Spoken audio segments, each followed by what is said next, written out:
in the Window, a Netflix original movie. An agoraphobic woman living alone in New York begins spying on her new neighbours, only to witness a disturbing act of violence. So the incredible Joe Wright directed this film. He directed his first film was a happy ending, which was Sense and Sensibility. But since then, he's gone on to do films like Atonement, Hannah, to name but a few. His work is quite renowned when it comes to quality. So I was very excited about watching this.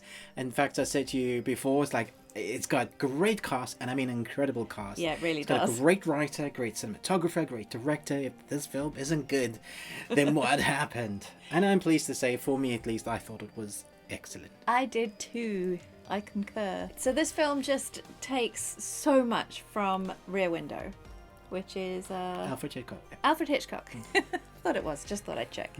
It has all the thriller elements, it has all of the uncertainty and the tension, and it's driven by one protagonist, which is just, she's phenomenal. I thought all of the actors were just outstanding in this. They really were such fully developed, fully realised characters that I never felt like anyone was ever acting. Yep, absolutely agree. This is the second time Gary Oldman and Joe Wright have worked together. Joe Wright also directed Darkest Hour, and that was a little bit popular. And we know how well Gary Oldman acted in that. And the reason why I mentioned Gary Oldman so much is that he was incredible, although he's probably 10-15 minutes in this film max. Yeah, maximum. Maybe 10 minutes. Yeah. Yeah. And every scene, I thought that he was not scene stealing, but he was as good as the rest that are on screen at the time. And we've got people like Julianne Moore that are on screen. We've got people, Amy Adams is obviously our protagonist. With Russell Wyatt, he was the bad Captain America, the new Disney Plus original, The Falcon and the Winter Soldier series, which people sent him death threats because they couldn't figure out that actually Captain America or bad Captain America isn't a real character, it's a fictional character, and therefore because you played bad Captain America and I'm bad now and that's not our Captain America, we're going to send you death threats. Wow. Well, this movie also likes to play a little bit with reality versus fantasy and what is real and what is psychosis. Absolutely does, yeah. I thought the way that they played it, I was so impressed. I really thought, while I was watching it, I thought, okay, so this is Rear Window, so we basically know the plot already. We know the spoilers ahead of time because it's so clearly based on Alfred Hitchcock's film. However, I was so pleased that there are a couple of twists. Yeah, it kind of that does. I really didn't expect. I felt like it was paying homage to Rear Window without it being Rear Window, which is a very fine line to tread. There are definitely shadow shots. There are definitely those moments where she's got a camera and she's looking out the window, and she's agoraphobic, so she's not crippled. She doesn't have a broken leg or anything. But she still can't go outside. And there's even, it's just so Alfred Hitchcockian shots, incredible cinematography, like looking down the staircase with rain coming through it, or just very vibrant but weird, quirky shots that you would find in a Hitchcock film. There's all of that in it. But when it does its own thing, you're kind of going, oh, where's it going now? Yeah. So much fun. There's so much we could talk about in spoilers as well, which we're not going to do. But suffice to say, it does do its own thing, but it is definitely...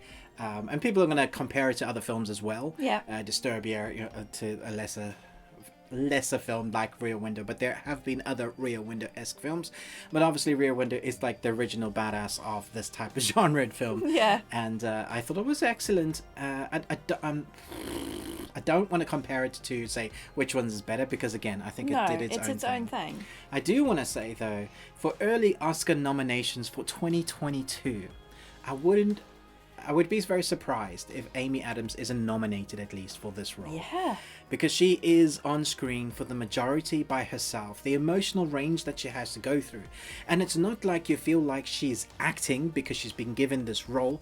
You just feel like there is this mother, this wife, this female person who has gone through and is going through a horrific situation.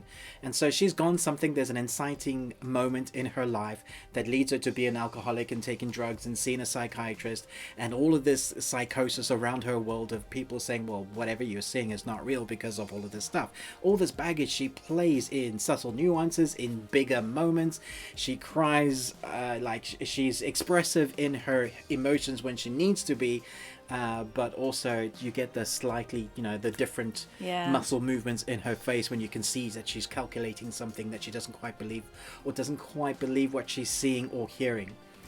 Yeah, I mean, sometimes it's just the subtlest little hint under the surface of what's going on, and it just makes her like she's just inhabiting that person. And I guess that's also what they're going for, this whole sort of voyeuristic theme, that actually we are like watching her and she's the woman in the window, we're watching her watching other people.